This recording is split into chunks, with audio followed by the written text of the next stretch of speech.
amados, aqui nos levantemos agora em nome do Senhor Jesus.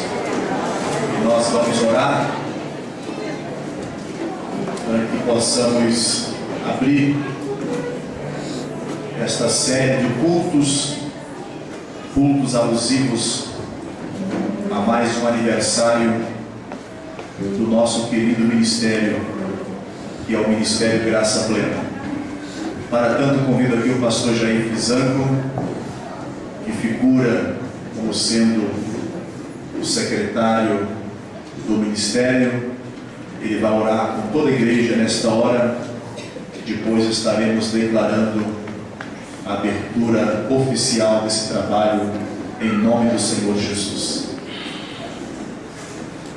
Primeiro da igreja, como Pai do Senhor. Amém. Vamos orando. Senhor nosso Deus e nosso Pai, Pai do nosso Senhor e Salvador Jesus Cristo, mais uma vez, ó Deus, estamos gratos a Ti, ó Pai, por esta rica oportunidade que o Senhor nos concedido. Senhor, estamos gratos pela riqueza da Tua bondade para com este ministério, para com este povo, Pai. Querido Deus, continua conosco, Senhor. Pai querido, ó Senhor amado, nós estamos, Senhor, na Tua presença, mais uma vez, Senhor. Pai querido, alegre por esse ministério que o Senhor tem levantado neste lugar, mais um ano de vida, Senhor amado. Deus, Pai querido, santo, abençoa este povo. Continua, Senhor, salvando alma, dando vitória a este povo, Senhor, fazendo aquilo que o Senhor já tem feito neste lugar, Pai querido.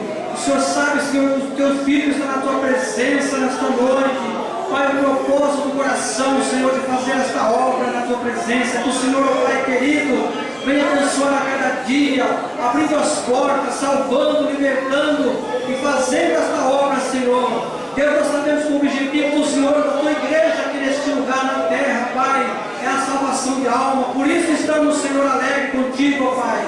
Pai querido, em nome de Jesus nós oramos e te agradecemos, Senhor. Amém.